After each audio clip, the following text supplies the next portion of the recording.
The bride insisted I wear white. Every other bridesmaid showed up in blue. Can you imagine showing up to your best friend's wedding, beaming with excitement, only to realize you've been brutally set up for the most public, humiliating ambush of your entire life? It was supposed to be the happiest day for Bella, my best friend since we were 5 years old. But it became the day I finally understood betrayal on a level I never thought possible. Bella and I were inseparable. We grew up side by side, sharing secrets, dreams, everything. Even when college took me a few hours away, she'd visit constantly, and we stayed as close as sisters. Then, my sophomore year, I casually hooked up with a guy named Drew. It meant nothing, just a fleeting college thing, and we stayed acquaintances. Fast forward to my senior year, I introduced him to Bella at a party. She was immediately smitten.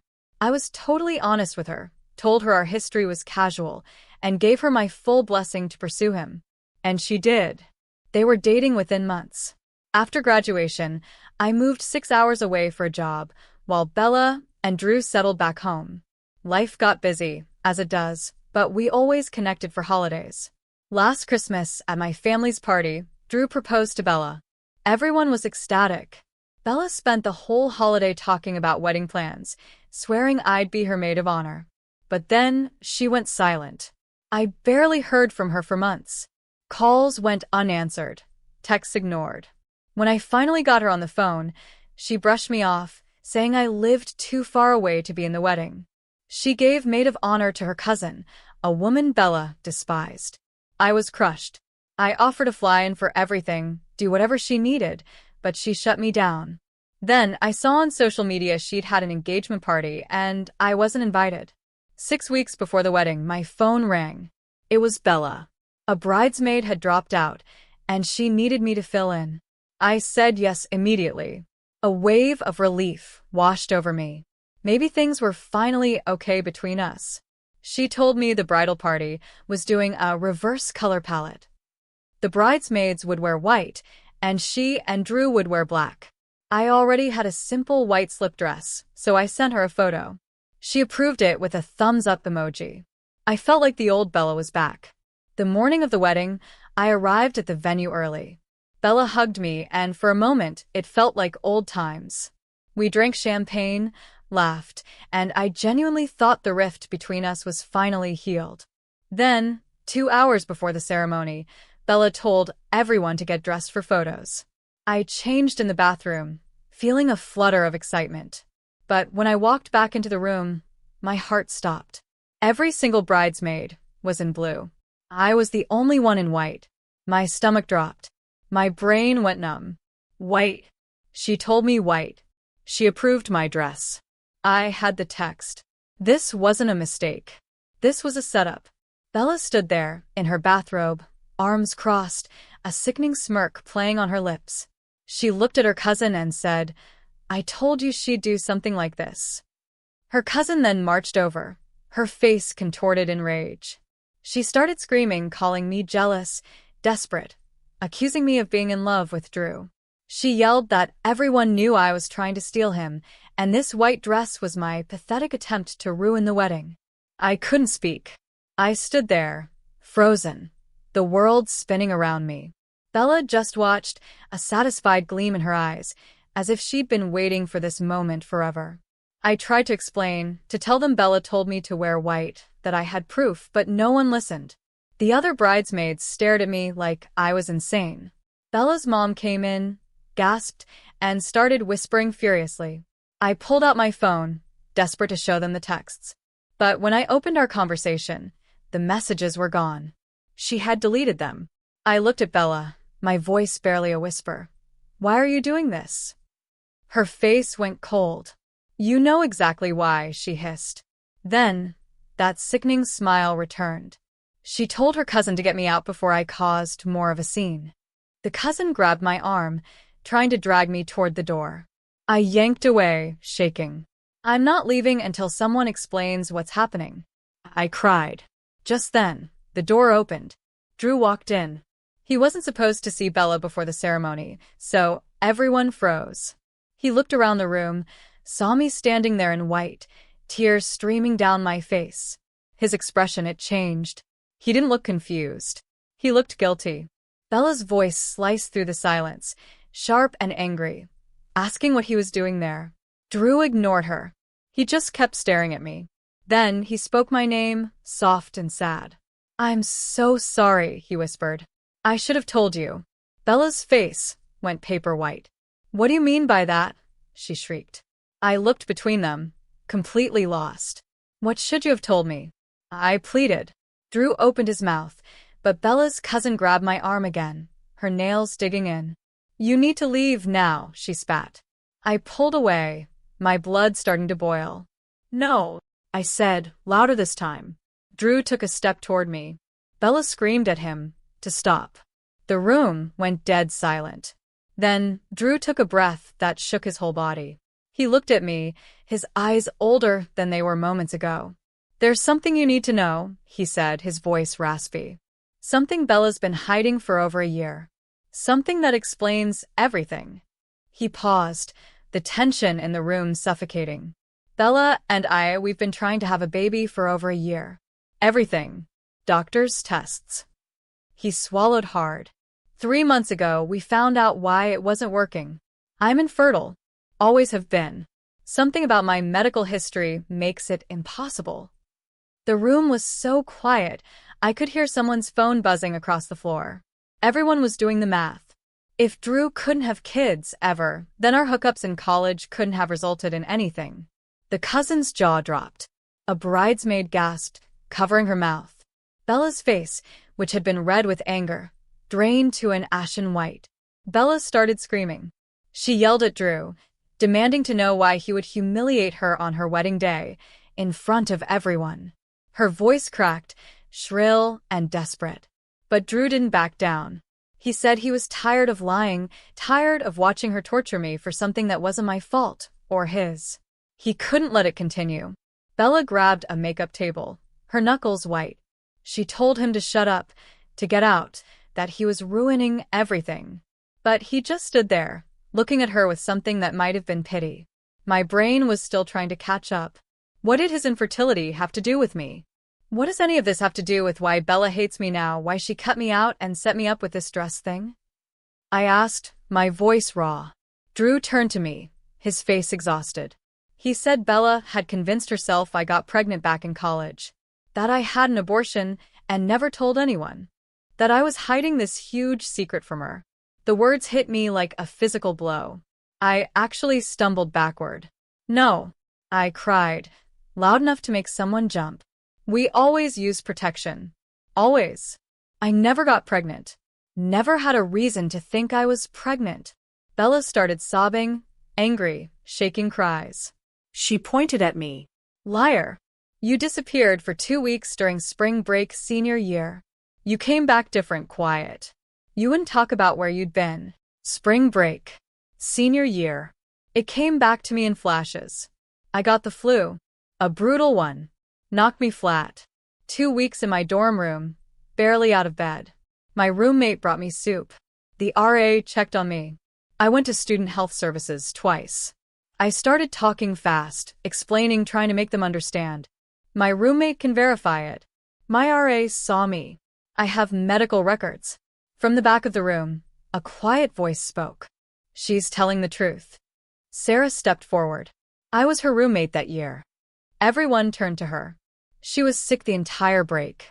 I brought her soup and medicine every single day. She never left our room except to go to the bathroom. I was worried enough to call her parents at one point. Sarah looked directly at Bella. Bella spun towards Sarah, her bathrobe flying out. "Liar," she shrieked. "You're covering for her. You both planned this." Her voice was shrill, completely unhinged. But the other bridesmaids were shifting, exchanging uneasy glances. Roxana, a mutual friend, frowned. Another girl I didn't know well stared at Bella, like she'd never seen her before. Bella's mom came closer, putting a hand on Bella's arm. "Maybe we should postpone the ceremony, dear. Talk about this privately. Figure things out." Her voice was gentle but firm. "There's more she needs to know," Drew said, looking only at me. He confessed Bella had been obsessed with this idea for months. Convinced he got me pregnant because She couldn't have his children. Spiraling with jealousy and anger, creating this whole story to explain her pain. He tried to talk her out of it, to make her see reason, but she wouldn't listen. She just kept building this fantasy, bigger and bigger, until it consumed everything. My stomach churned. I felt sick, a deep, soul-sick feeling. My best friend, since we were 5 years old, had spent over a year hating me for something that never happened. Something she made up in her head. The white dress. The deleted texts. The public humiliation. It was all designed to punish me for a phantom pregnancy. To justify cutting me out of her life in front of witnesses who would take her side. Bella collapsed into a chair. Her cousin rushed to comfort her, but Bella shoved her away so hard the cousin stumbled. Bella looked up at me, her face red and wet, twisted with something that looked like genuine pain. I needed someone to blame, she sobbed. Every month, when I got my period, when I knew I wasn't pregnant, I felt like I was failing. Watching other people have babies, it made me want to scream. Knowing you and Drew were together before, it ate at me. I couldn't stand the thought that you might have had something with him that I could never have. She convinced herself it was true. Made herself believe it, so she had a reason for why her life felt so wrong. I couldn't stay in that room another second. I grabbed my purse and walked toward the door. Nobody tried to stop me this time. Bella's mom was still holding Bella, who buried her face in her hands.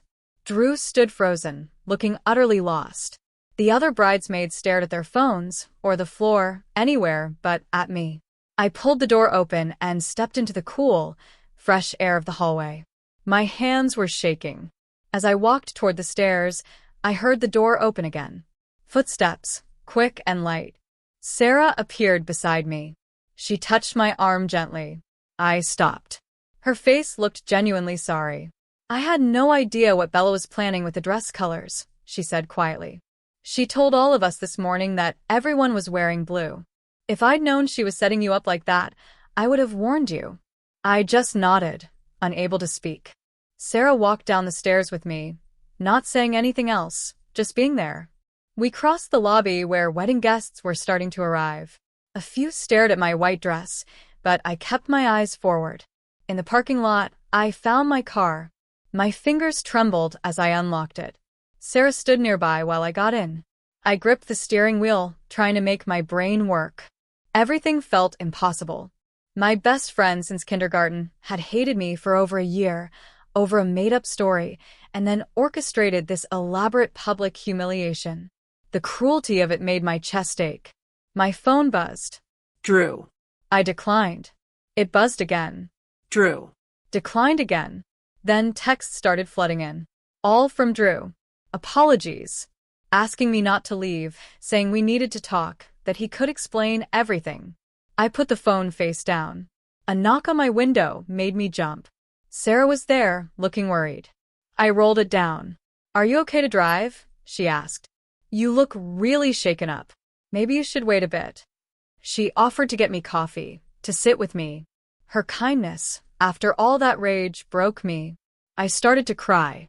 Not just tears, but deep, uncontrolled sobs. Sarah opened the car door, crouched beside me, and just put a hand on my shoulder, letting me cry. After a few minutes, I managed to breathe normally. Sarah suggested we go to a coffee shop nearby. She'd drive. I agreed. Inside, it was quiet and cool. We sat at a corner table. Sarah ordered us iced coffees. When she came back, she sat across from me. I need to tell you something, she said. She explained she'd only agreed to be a bridesmaid because she felt bad for Bella about her infertility struggles, but she had no idea about any grudge against me or this crazy pregnancy theory. Bella had never mentioned me during wedding planning. Sarah pulled out her phone and showed me her messages with Roxana from that morning. Roxana had thought Bella's behavior was off, unhinged. They both suspected something was wrong, but never imagined this. I asked Sarah why she hadn't warned me about the dress color. She looked uncomfortable. Bella told all of us this morning that you had insisted on wearing white, that you were being difficult and trying to upstage her. Everyone believed it. Why would Bella lie about something like that? My phone rang again. Drew. Sarah looked at the screen. Maybe you should answer it, she suggested. He seemed like he genuinely wants to fix this. I stared at the phone. Then I answered, putting it on speaker so Sarah could hear. Drew's voice came through, fast and apologetic. He said he only learned about Bella's pregnancy theory 2 months ago. He'd been trying to convince her to get therapy, to tell me the truth, but she refused, and instead started planning this. He should have warned me, he admitted, but Bella threatened to call off the wedding if he contacted me. He thought he could fix it before today. He was wrong. His voice cracked. The wedding was postponed. Most guests had left. He wanted to meet tomorrow, explain everything. I told him I'd meet him for lunch at the diner on Main Street back home. Then I hung up. Sarah drove me back to my car. I thanked her, and she gave me her number. I drove straight to my parents' house, not the hotel I'd booked.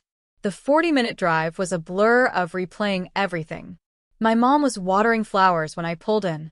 Her eyes went from my face to the white dress and back again. She dropped the hose, walked over, and without a single question, just wrapped me in a hug. She led me inside. My dad stood up from the kitchen table. My mom sat me down, started making tea. Then I told him everything. My dad stood, walked to the wall phone, and started dialing. I grabbed his arm. Wait. He looked at me, angry. Bella's parents need to know what their daughter did. I shook my head. I wanted to talk to Drew first. My mom agreed. Dad hung up the phone, but kept his hand on it for a minute. He turned back to me. He said he never trusted Bella's sudden coldness. He suspected something was deeply wrong. Mom nodded. They'd both noticed. I felt stupid for not seeing it myself. Dad hugged me. People going through pain sometimes lash out at the wrong targets, he said. Doesn't make it okay, but it explains some things. Upstairs, in my old bedroom, I lay on my bed, staring at the ceiling. My phone buzzed with Drew's texts, but I didn't read them. Sleep felt impossible. Every time I closed my eyes, I saw Bella's face, that satisfied smirk. I replayed the past year. The excluded engagement party wasn't about distance. It was deliberate. The last-minute bridesmaid invitation wasn't kind. It was bait. The white dress setup had been planned for weeks, months. She deleted those texts before I even arrived. This wasn't spontaneous cruelty. It was calculated revenge for something that never happened. Spring break. The flu. Sarah bringing soup. The RA checking on me. Medical records. All there. But Bella had seen a photo and convinced herself I'd had an abortion. She built an entire fantasy to justify destroying our friendship. How long had she planned this? How many nights imagining my face in that room? How many conversations with her cousin, feeding the hate? I grabbed my phone. Social media. I found the photo. It was from spring break, posted by another girl from my dorm. I was in the background in pajamas, looking tired because I had the flu. That was the evidence Bella used. The next morning, I drove to the diner. Drew's car was already there.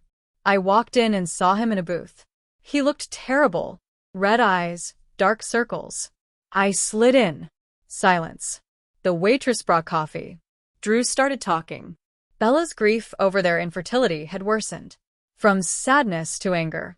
He tried to get her therapy, but she refused. 3 months ago, she started talking about me. She had a theory. I got pregnant by him in college and terminated it. Drew told her it was impossible. He was infertile from birth. No pregnancy could have happened. But Bella wouldn't listen. She showed him that photo. She looked thin and tired, she'd said, because she just had an abortion. Drew tried to explain the flu, but Bella had decided. She spent hours researching abortion, convincing herself the timeline matched. No matter what Drew said, she couldn't shake it. He took a drink. She found more photos, analyzed them, claiming my face looked different after spring break. She said I was hiding something. He showed her my social media posts from that time, complaining about the flu. Bella said I was lying. She searched old texts for proof. When she found none, she said I must have deleted everything. Drew's voice cracked. Watching her spiral was horrible. He loved her, but she was becoming someone he didn't recognize. The worst part was knowing her anger was medically impossible. He had documentation. But facts didn't matter. She needed someone to blame, and she'd chosen me. Why didn't you tell me months ago? I asked. Drew looked down at his coffee. Bella threatened to call off the wedding if I contacted you. She said if I warned you, she'd know I was taking your side over hers. He admitted he made a terrible choice. He thought she'd accept reality. He hoped their love would pull her back. Instead, she got worse. She told him about the dress setup 2 weeks before the wedding. That's when he realized how far gone she was. He tried to stop her, but she said it was too late. She deserves to be exposed, Bella had said. Drew should have called me that day. But he was a coward. He hoped she'd change her mind. He was wrong. Why are you staying with someone so cruel and irrational? I demanded. Drew rubbed his face. He loved Bella, but he knew she needed help. He told her yesterday, after I left, that he was done enabling her delusions. He gave her an ultimatum: postpone the wedding indefinitely until she got real treatment from a psychiatrist. Not just a therapist, someone who could evaluate if she needed medication. Bella screamed there was nothing wrong with her, that I was the problem. If he couldn't see that, maybe they shouldn't get married. Drew said that was fine with him. He packed a bag and left. This morning, Bella's mom called him, crying. Bella had finally admitted she might need help. They were looking for psychiatrists. Then Drew leaned forward.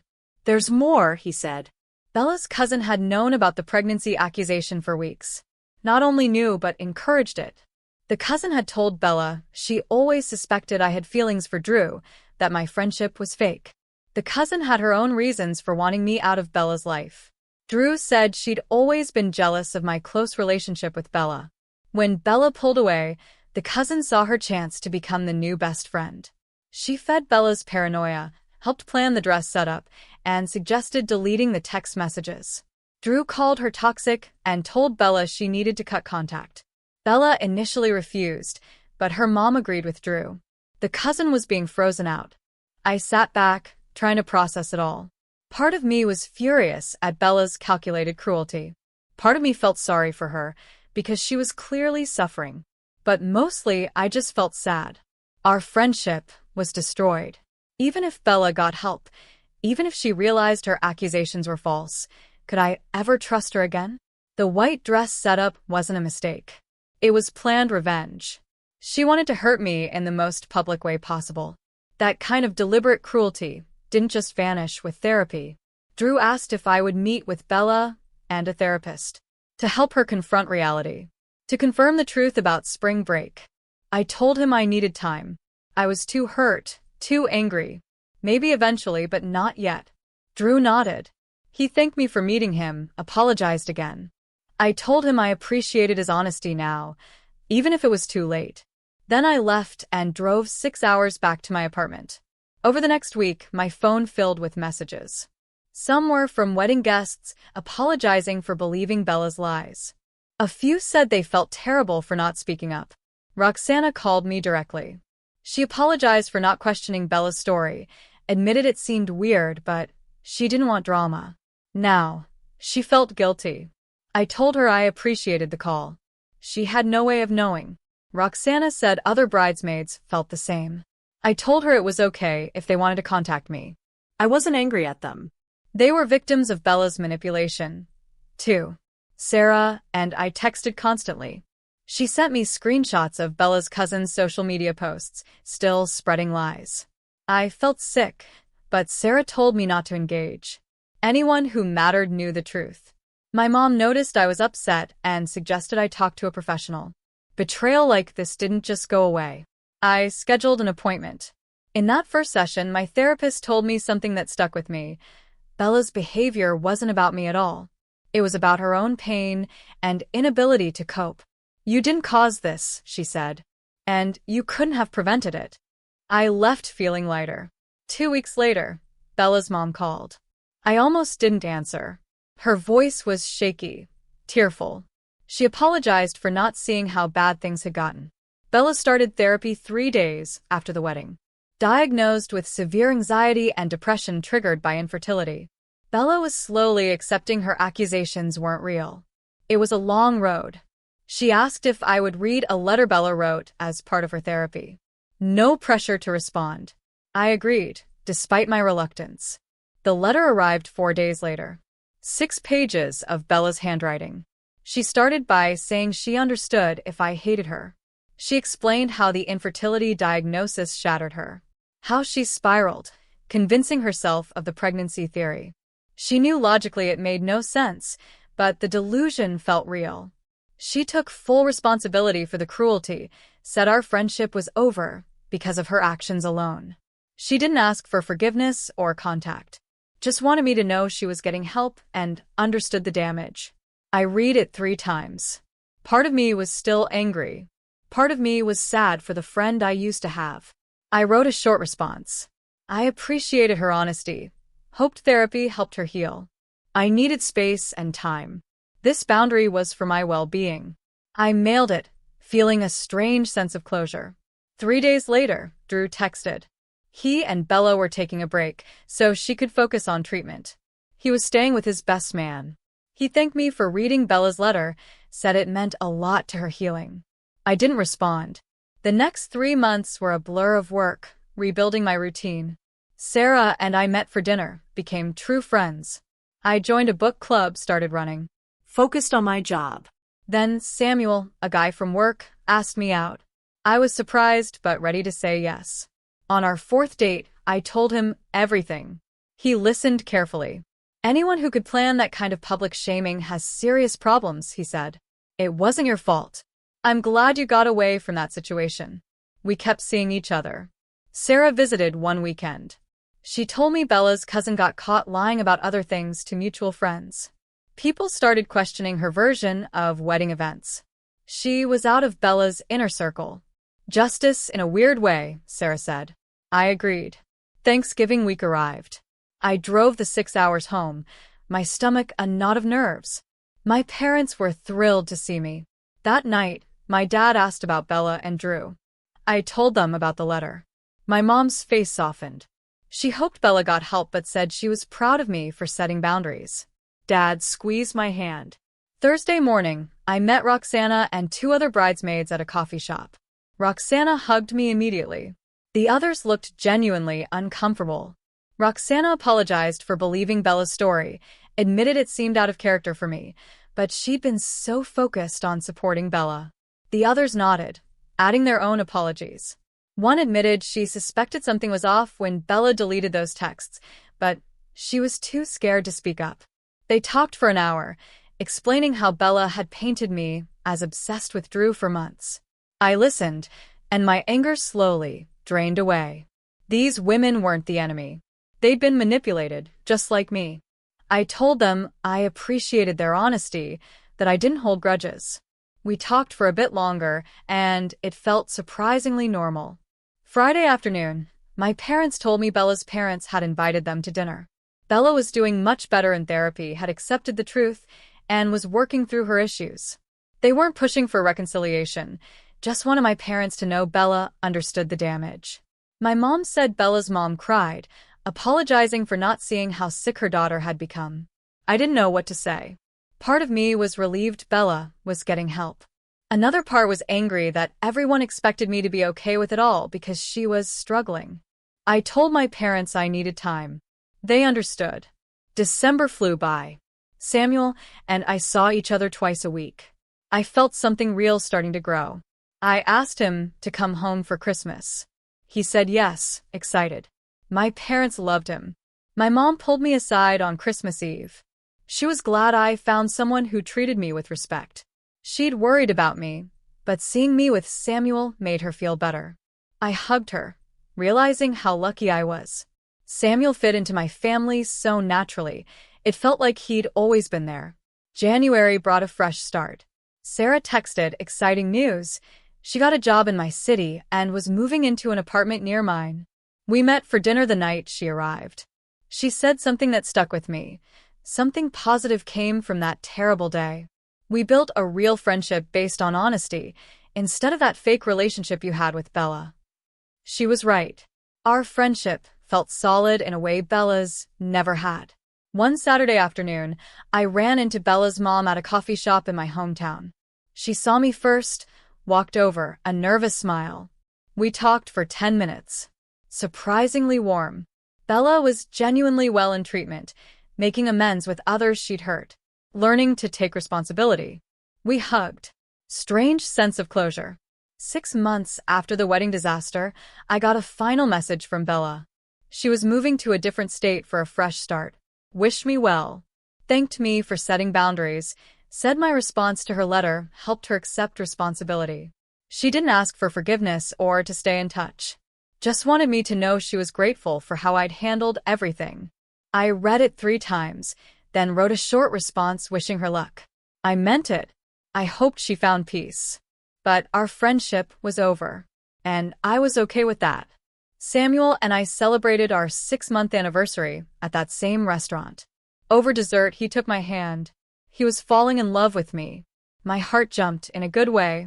I looked at him, realized I felt the same. This relationship was built on trust, honesty, in a way Bella's friendship never truly was. He knew everything about the wedding disaster, and he never once made me feel like I was being dramatic or dwelling on the past. He just supported me. I told him I was falling in love with him too, and his whole face lit up. A year after everything happened, I sat in my apartment, drinking coffee. My life had changed so much. I was genuinely happy. Samuel and I were talking about moving in together. Sarah lived 10 minutes away. My parents were proud. The betrayal taught me to value people who communicate honestly, respect boundaries. Real friends don't manipulate. They show up. They tell the truth. They support you, even when things get messy. I was grateful for the growth that came from surviving Bella's cruelty. It forced me to figure out what I truly wanted in my relationships and my life. And for the first time in a long time, I felt like I was exactly where I was supposed to be. What would you have done if you were me, standing there in that white dress? Have you ever had a friendship end so shockingly? Let me know in the comments below. I really want to hear what you think.